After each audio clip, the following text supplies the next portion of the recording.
नमस्कार, आप सभी का स्वागत है रास कला मंच की प्रस्तुति 12वें चलो थिएटर में। मैं विभोर जैन रास कला मंच से, और आज हमारे साथ बातचीत के लिए जुड़े हैं रास कला मंच के रंगकर्मी पुनीत कुमार शुक्ला, जो कि शाहजहाँपुर उत्तर प्रदेश से हैं। बहुत बहुत शुक्रिया पुनीत जी इस इंटरव्यू में जुड़ने के लिए। और मैं चाहता हूं कि आप दर्शकों को अपने बारे में बताएं और रास कला मंच के साथ जो आपका एक्सपीरियंस रहा है उसके बारे में आप दर्शकों को बताएं। अपने बारे में तो बता ही दिया है आपने। यूपी शाहजहाँपुर से हैं जी और वहाँ मैंने 4 साल थिएटर किया है। जी। अभिव्यक्ति नाट्य मंच में। अभिव्यक्ति नाट्य मंच में ये हमारे दल का नाम है, जी जहाँ के रंगगुरु हैं श्री शमीम आज़ाद जी। जी। बहुत जाने माने कलाकार हैं, अच्छे अभिनेता हैं, बहुत अच्छे निर्देशक हैं। और करीब वो 25 सालों से थिएटर कर रहे हैं जी। उनके साथ में हमने 4 साल थिएटर किया। इसके बाद में यहाँ का विज्ञापन देखा और यहाँ के लिए ऋषि भाई ने प्रेरित किया और मैं यहाँ आ गया, फॉर्म डाला, सेलेक्ट हो गया जी। बस यही है, थोड़ा छोटा सा। ओके। तो रास कला मंच में आप आए तो चयन हुआ आपका, तो अब 6 महीने से ऊपर आई थिंक आपको हो गए हैं रास कला मंच में। सितंबर में आप आए थे, तो कैसा आपका अनुभव रहा? रास कला मंच की एक खास बात है कि यहाँ पर जैसे एनएसडी में प्रोसीजर होता है कि हर स्टेट से इंडिया के आर्टिस्ट आके जुड़ते हैं, तो ऐसे ही यहाँ पर भी अलग अलग राज्यों से लोग जो है आपके साथ आके काम कर रहे हैं। तो ये अनुभव कैसा है आपका? इससे पहले क्या आपने अनुभव कभी लिया है? नहीं, ऐसा कोई सौभाग्य नहीं मिला है जी। ये तो हमें सिर्फ रास कला मंच में ही आके मिला है, देखने को मिला है। जी। और जो कि हमारे लिए बहुत अच्छा एक एक्सपीरियंस है। 6.5 महीने होने जा रहे हैं जी। और इन 6.5 महीने को हम पूरे जीवन भर याद रखेंगे। जी। तो एक्सपीरियंस मतलब कैसा रहा? काम करा आपने इतना, जो भी यहाँ पे नाटक करे या नाटक के अलावा भी जो फेस्टिवल में आप कंट्रीब्यूशन दे रहे हैं अपना, जो मैंने देखा है प्रॉपर्टी आप देखते हैं, प्रॉपर्टी डिपार्टमेंट देखते हैं, चीज़ों को जोड़ना भी आप जानते हैं, बिजली के सामान को, और ये सब भी आपके जो स्किल्स हैं, तो ये सब से भी आप कंट्रीब्यूशन अपना दे रहे हैं। तो कैसा मतलब एक्सपीरियंस चल रहा है? सेटिस्फाइड हैं या फिर क्या लगता है कि जिस उद्देश्य से आए थे अपने राज्य से बाहर यहीं आकर रह रहे हैं परिवार से दूर, तो क्या वो उद्देश्य पूरा हुआ? क्या वो सेटिस्फैक्शन काम में मिल रहा है? ये इसके बारे में बताइए। बहुत अच्छा यहाँ लगा है और लग रहा है जी। और जो भी अनुभव हमें यहाँ पर मिला है वाकई काबिले तारीफ है। जी। अच्छा और बुरा दोनों इसमें शामिल हैं। अच्छा भी हुआ है और बुरा भी थोड़ा बहुत मुझे लगा, या सब जितने भी लोग हैं उन सबको कुछ ना कुछ चीज़ें ग्रुप में काम करते हैं तो मनमुटाव आ जाते हैं। जी। बाकी अच्छा ही रहा है, बहुत अच्छा रहा है। कुछ चीज़ें सर की बहुत अच्छी लगती हैं, जैसे कुछ जो बताते हैं सर, मोटिवेट करते हैं हम लोगों को, वो वाकई दिल से करते हैं। और नो डाउट हम लोगों को कुछ गलत समझ लेते हैं, उल्टे रास्ते से कुछ ना कुछ गलत समझ लेते हैं, तो जाहिर सी बात है बुरा लगेगा हो जाता है जी। और बाकी सर सबका भला चाहते हैं और अच्छे से सबसे व्यवहार करते हैं, बिहेव करते हैं जी। तो चलो थिएटर जो भी आयोजन हो रहा है, ये आपके लिए पहला रंग महोत्सव है? इससे पहले भी आप रंग महोत्सव का पार्ट? नहीं, हमारे यहाँ अभिव्यक्ति में सन 2011 में पहला हुआ था सारंगम, और तब से लगातार होता रहा है। मैंने सन 2018 में ज्वाइन किया था अपनी टीम को, तो तब से करीब 3 हम देख चुके हैं। अपना ये महोत्सव वगैरह हमारे यहाँ 3 हो चुके हैं, मैंने किया भी है। एक में राजपाल यादव दादा भी आए थे। पुनीत जी, जो एक्सपीरियंस मैंने आपके साथ लिया है रास कला मंच में, तो कुछ क्वालिटीज़ पे मैं बात करना चाहूँगा आपकी।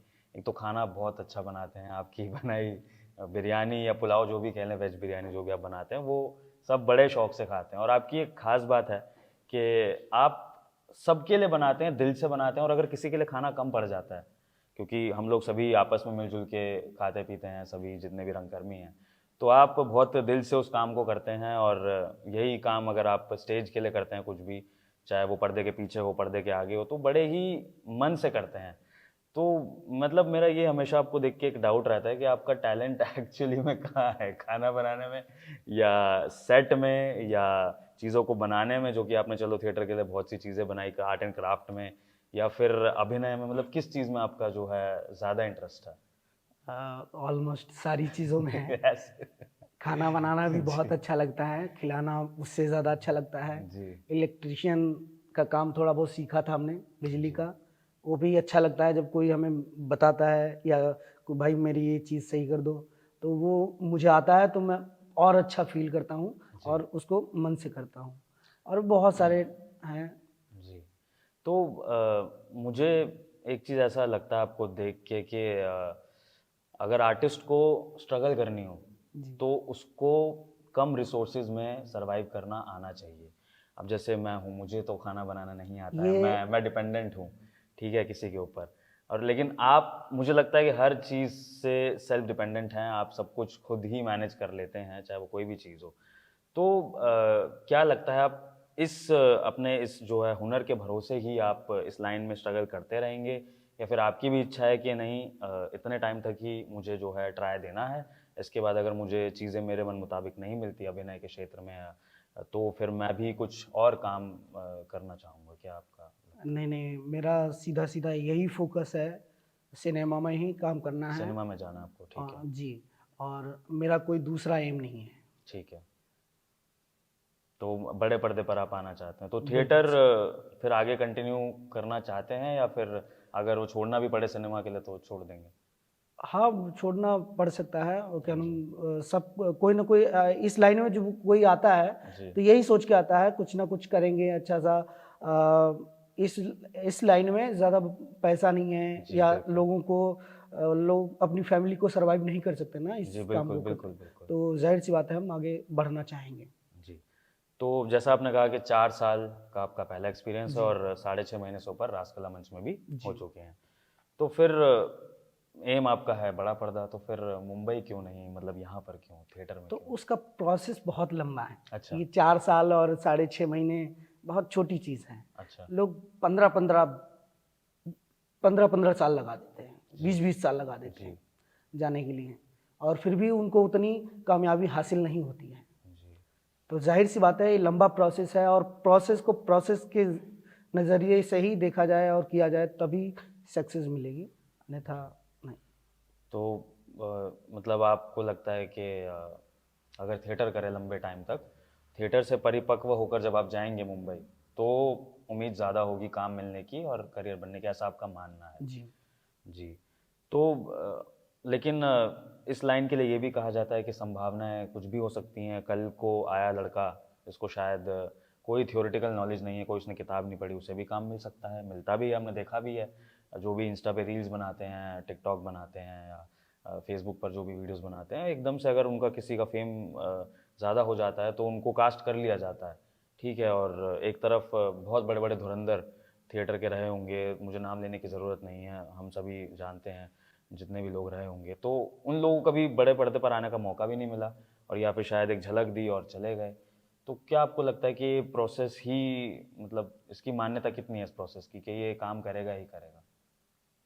एक चीज़ कहना चाहेंगे हम कि इसमें दो चीज़ों का होना बहुत ज़रूरी होता है। जी एक तो पेशेंस, जो अभी हम्म, सर ने अपने इंटरव्यू में बताया, जी और लगन, मेहनत, भाग्य। जी भाग्य पर भी थोड़ा बहुत आधारित होता है। जी तो जो भी मिलेगा, जैसा भी मिलेगा वो मैं करूँगा। जी। चलिए, अच्छी बात है, शॉर्टकट में आप बिलीव नहीं रखते, ये बहुत अच्छी बात है, अच्छा लगा मुझे सुनकर। तो पुनीत जी, आप अपने शाहजहाँपुर से यहाँ हरियाणा में आए, तो क्या मोटिव था आपका कि हरियाणा में आना? क्योंकि जाहिर सी बात है, आपको पता होगा हरियाणा का कल्चर अलग है, भाषा अलग है, काम करने का तरीका भी जाहिर सी बात है अलग होगा, और लैंग्वेज तो है ही सबसे बड़ा बैरियर। फिर ऊपर से जब वहाँ आप करते होंगे तो अपने घर भी जाते होंगे, जाहिर सी बात है, यहाँ पर आप घर से दूर हैं, बहुत चीज़ें आपको खुद मैनेज करनी पड़ती हैं, बहुत सी चीज़ें ऐसी करनी पड़ती हैं जो शायद वहाँ अपने थिएटर के लिए नहीं करी होंगी। तो फिर आपको क्या लगता है कि आप किस उद्देश्य से आए थे, और आज जब आप ये कर रहे हैं तो फिर क्या आपको लग रहा है कि आना सफल हुआ, या फिर क्यों आपने इसको चुना, मतलब बाहर जाना? एक मिनिस्ट्री ऑफ कल्चर का ऑफर था, जी जिसको राजकला मंच ने अपने उसमें विज्ञापन में डाला था, और मैंने देखा लोगों ने सजेशन दिया जाना चाहिए, तो मैं आ गया। कुछ सीखने आया था और सीखा भी, बहुत कुछ सीखा। जी और मैं लोगों से आगे यही कहना चाहूँगा, जो भी थिएटर करना चाहते हैं और ऐसी कोई औपचारिकता या सॉरी क्या बोलते हैं उसको, अपॉर्चुनिटी। अपॉर्चुनिटी जो कुछ है मिले तो ज़रूर आएँ, जी अच्छा अनुभव होता है। लेकिन इसमें फिर एक चीज़ ये हो जाती है कि जिस चीज़ पर आपकी पकड़ है, जिस भाषा पर आपकी पकड़ है, या फिर जिस तरह का रंगमंच आपने किया है, उससे निकल कर एक नए प्रोसेस में जाना, चीज़ों को फिर से ज़ीरो से स्टार्ट करना, जैसे कि हमारा रिजांगला जो प्ले हम सब ने किया, तो किसी को भी हरियाणवी नहीं आती थी, जो भी हम सब बाहर से आए थे, तो उसको हमने सीखा कहीं ना कहीं, उस हरियाणवी पे भी टाइम स्पेंड करा। और पता नहीं आपको क्या लगता है, मुझे तो नहीं लगता कि मैं 100% वो डिलीवर कर पाया हरियाणवी जो मैंने सोची थी। तो फिर मतलब ऐसे जाना, और फिर हम समय भी लगता है चीज़ों को लेके, वही अगर हम जो विधा में आती है अगर हम उसमें अपना वक्त दे दें, तो फिर हम उसमें ज़्यादा अच्छे से ग्रो कर सकते हैं, पैसा भी ज़्यादा कमा सकते हैं। जाहिर सी बात है, आपको जो एक्सपीरियंस रहा होगा अपने क्षेत्र में, अपने राज्य में, तो उसके ज़रिए आप ज़्यादा अच्छा काम ढूंढ सकते थे और जल्दी प्रोग्रेस कर सकते थे। लेकिन आप एक दूसरे राज्य में आकर दूसरी भाषा पे काम करके फिर से उस प्रोसेस में जाके एक नाटक को जो है आप खड़ा होते देखते हैं, उसका पार्ट बनते हैं, तो फिर ये कहीं ना कहीं कुछ सीखने की लालसा होती है, और जी इस प्ले से, रेजांगला प्ले से बहुत कुछ सीखने को मिला है। लैंग्वेज पे भी काम हुआ है, और टोटली मेथड एक्टिंग पे उन्होंने वर्क कराया था, पूरा जी पूरा फील्ड में दौड़ा के, जी पूरा पूरा आर्मी वालों जैसा ट्रीट किया गया, जी और उस हिसाब से बहुत अच्छा अनुभव रहा है, और मैं इसे दोबारा भी करना चाहूँगा। जी पुनीत जी, मैंने आपके दो जोन देखे नाटक करते हुए। एक तो मैंने सीरियस वाला जो जिसमें आपका वीर रस था, वो मैंने देखा रेजांगला में। दूसरा मैंने चेखव की दुनिया में आपका एक हास्य रस देखा, कॉमेडी जो आपने करी, उसमें नाटक का नाम है बैंक मैनेजर नाटक, ऑफिस है ना, बैंक बैंक मैनेजर। मैनेजर जो भी नाटक का नाम है, उसमें आप जो है कॉमेडी भी करते हैं। तो मतलब ये जो दोनों ही आपके जो रस हैं, तो इसके लिए आपने कोई ट्रेनिंग ली, या फिर कितना आपने काम किया, फिर नेचुरली ही आप इसको जो है आपने मैनेज करा, कैसे आपने इसको करा, मतलब? बचपन में जब हम स्कूल जाया करते थे, जी तो बहुत से बच्चे में चिढ़ाया करते थे, अच्छा क्योंकि मैं उल्टी सीधी हरकतें करता था, लोग जोकर जोकर कहते थे, जोकर जी जोकर। तो वहीं से कुछ ना कुछ शुरुआत हो गई, समझ लो।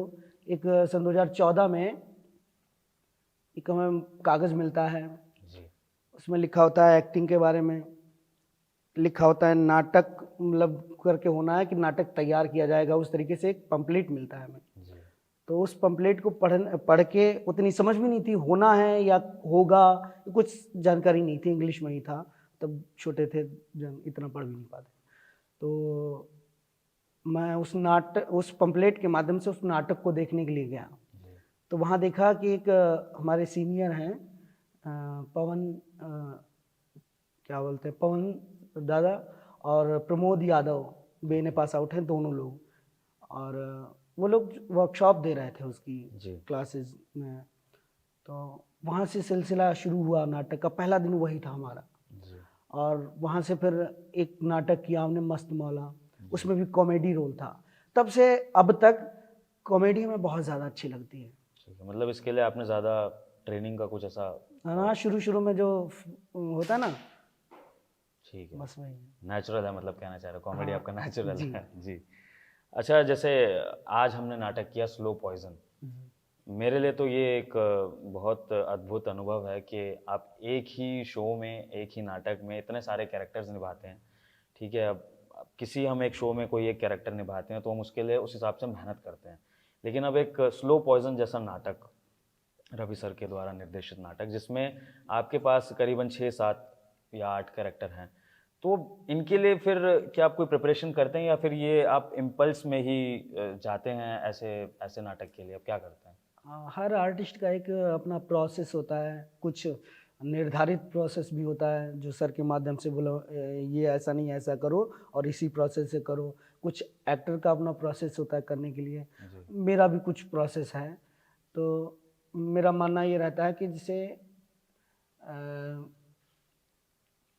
स्क्रिप्ट को पढ़ो, अच्छे से याद करो, उनके शब्दों को उतारो, प्लस उस तरीके से अपना तैयार करिए, उसके उसमें चीज़ें कितनी ऐड करी जा सकती हैं, कितनी जोड़ी जा सकती हैं, क्या काटा जा सकता है, कितना अच्छा लगेगा, वो सारी चीज़ें हैं। उसी प्रोसेस से हम भी तैयार करते हैं। और इसके साथ ही रवि सर एक चीज़ पर बहुत ज़्यादा स्ट्रेस देते हैं, वाचिक अभिनय। तो वाचिक अभिनय पर जितना रवि सर स्ट्रेस देते हैं, तो क्या इससे पहले भी आपने वाचिक अभिनय के ऊपर इतना कभी सुना है, या फिर ये आपका भी पहला एक्सपीरियंस है कि वाचिक अभिनय के ऊपर यहाँ बहुत ज़्यादा जो है स्ट्रेस दिया जाता है कि वाचिक अभिनय मजबूत होना चाहिए? सुना तो बहुत जगह है, अच्छा। लेकिन फॉलो नहीं हो पाता है। तो यही मौका मिला आपको? हाँ, यहाँ थोड़ा ज़्यादा प्रेशर किया गया, जी। अच्छा भी लगा जी। और मेहनत भी की। तो रिजल्ट दिखा आपको कि वाचिक पर जब आपने काम किया तो? बिल्कुल दिखेगा ही। जी। तो अभी जैसे कि रंग महोत्सव चल रहा है चलो थिएटर, रासकला मंच के साथ तो आपका भी ये पहला फेस्टिवल है। बाहर से भी कुछ नाटक आए आपने देखे, और एक तरफ हमारे नाटक हैं जो कि बहुत सिंपल, जिनका टेक्स्ट होता है। हमारे नाटकों की जो मैं बात करता हूँ, चेखव की दुनिया, स्लो पॉइजन, रिजांगला, ये ऐसे नाटक हैं जो बहुत ज़्यादा इंटेलेक्चुअल नहीं है। मेरा ऐसा मानना है कि जो भी ऑडियंस देखने आती है, चाहे वो बच्चा ही क्यों ना, वो समझ सकता है डायलॉग्स के ज़रिए। जबकि हम बात करें लूना नाटक या प्रेम रामायण जैसे जो भी नाटक आते हैं, तो ये बहुत इंटेलेक्चुअल लेवल के नाटक हैं। ठीक है, तो अब आप ऐसे नाटकों को होते हुए देखते हैं, और एक तरफ आप ऐसे नाटकों का पार्ट होते हैं, स्लो पॉइजन, रिजांगला, जिनका जिनमें जिनमें जो है चीज़ें इतनी ज़्यादा नहीं है, मतलब कि समझने का प्रोसेस इतना ज़्यादा नहीं है कि आपको प्रेम रामायण है तो आपको ग्रंथ नहीं पढ़ने पड़ेंगे, ठीक है। रिजांगला है तो ठीक है, आपने फौजियों के बारे में जाना, फिर आपको स्क्रिप्ट से ही चाहिए सब कुछ, बाहर से कुछ नहीं मिलने वाला, ठीक है। स्लो पॉइजन है, टोटली इम्प्रोवाइज्ड प्ले है, डायलॉग जो लिखे गए हैं। तो क्या आपको लगता है कि आप जो कर रहे हैं वो आप बढ़िया कर रहे हैं, बेस्ट कर रहे हैं, या फिर आपको उन नाटकों को देख के लगता है कि नहीं यार, मुझे ये नाटक जो है करने चाहिए, ये नाटक जो है मेरे शायद एक्टिंग स्किल को या फिर जो है मेरे अभिनय की समझ को जो है बढ़ा सकते हैं? क्या आपका मानना है? सबसे पहले मैं बता दूं, नाटक कोई सा भी हो, कुछ ना कुछ दे के ही जाता है जी। चाहे वो अच्छा हो खराब हो। नाटक कोई खराब नहीं होता है जी। इवन नुक्कड़ नाटक जो करते हैं ना, उनसे भी बहुत कुछ सीखने को मिलता है जी। मैंने भी बहुत किए। और सबसे पहले मैंने नुक्कड़ नाटक ही से शुरुआत किया था। अच्छा। इसके बाद मैं स्टेज शो किया, इसके बाद मैं जुड़ गया टीम से, तो उस तरीके से प्रोसेस चलता रहा। तो नाटक कोई सा भी हो, चाहे स्लो पॉइजन हो, रिजांगला हो, चाहे अंधा युग हो, प्रेम रामायण हो, लूणा हो, कुछ भी हो, नाटक कुछ ना कुछ देखे ही जाता है। और हर व्यक्ति को, हर एक्टर को कोई सा भी नाटक करना चाहिए। जी।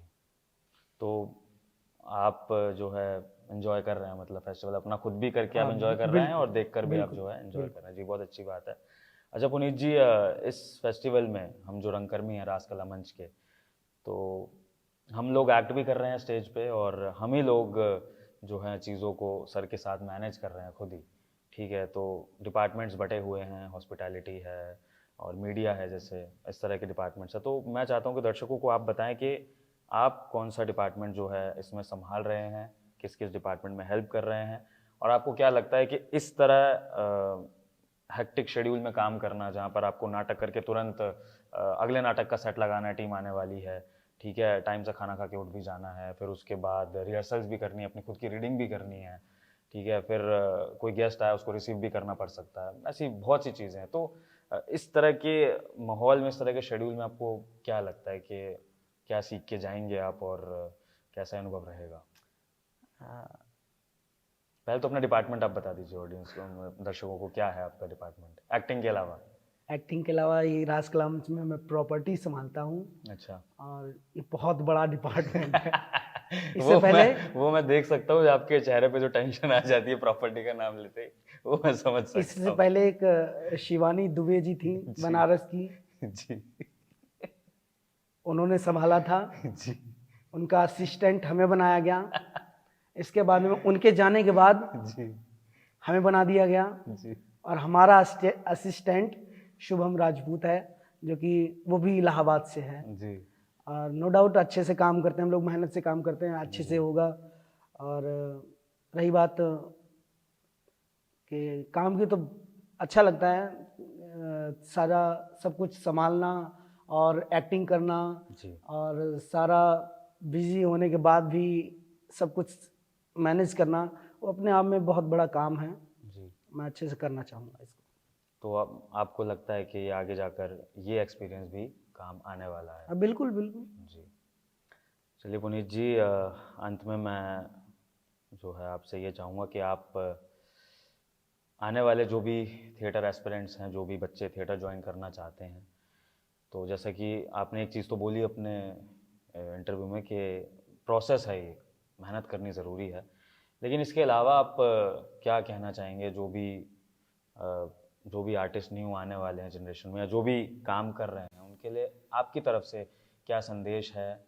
क्योंकि आप भी युवा हैं और मुझे लगता है कि जो युवा को अगर जो समझाता है तो ज़्यादा बेहतर समझता है। वो एज गैप नहीं रहता, क्योंकि जब कोई बड़ा समझाता है तो एक एज गैप होता है, शायद वो बात वो समझ नहीं पाता बच्चा। लेकिन अगर हम उम्र ही आपस में समझाते हैं तो शायद वो बात ज़्यादा अच्छे से समझ में आती है। तो कुछ अगर आप कहना चाहें। मैं एक बात कहना चाहूँगा। जी एक सर थे, बहुत ही अच्छे कलाकार थे, निर्देशक थे, वो हमारे बीच नहीं हैं। जी उनका स्वर्गवास हो गया था अभी पिछले साल। ओके तो उनका एक नाटक देखा था हमने, काठ की तोप। ठीक है। उन्होंने अपने नाटक में कहा था, नाटक खत्म होने के बाद में, कि इंसान छोटे पर्दे पर छोटा दिखता है, जी बड़े पर्दे पर बड़ा दिखता है, जी लेकिन मंच पर इंसान इंसान दिखता है। वाह तो ये बहुत बड़ा मोटिवेशन है अपने आप में। और यही सोच के अभिनेताओं को, व्यक्तियों को, जो भी हमारे दर्शक हैं, यही सोच के हमको थिएटर करना चाहिए। मुझे बहुत ज़रूरी लगता है ये सब। चलिए, बहुत बहुत शुक्रिया आपका इस बातचीत में जुड़ने के लिए मेरे साथ। और मैं आशा करता हूँ कि आप अपने करियर में ऊंचाइयों को छुएं, और जो आपकी सोच है रंगमंच को लेकर, चीज़ों को लेकर, या फिर सिनेमा को भी लेकर, तो वो मुकाम को आप हासिल करें, मैं चाहता हूँ। और इसी तरह जिस तरह हमारे फेस्टिवल का आगाज़ हुआ, उसी तरह अंजाम भी हो, अच्छे से हम लोग बिल्कुल। साथ निभाएं। बहुत बहुत शुक्रिया पुनीत, और शुक्रिया आप सभी का इस इंटरव्यू में, इस बातचीत में हमसे जुड़ने के लिए। और इसी तरह के थिएटर से जुड़े हुए बातचीत को देखने के लिए और थिएटर से रिलेटेड जो भी कंटेंट देखने के लिए आप रास कला मंच चैनल को सब्सक्राइब करें, और एक्सक्लूसिव कंटेंट आपको जो है यहाँ मिलेगा। धन्यवाद।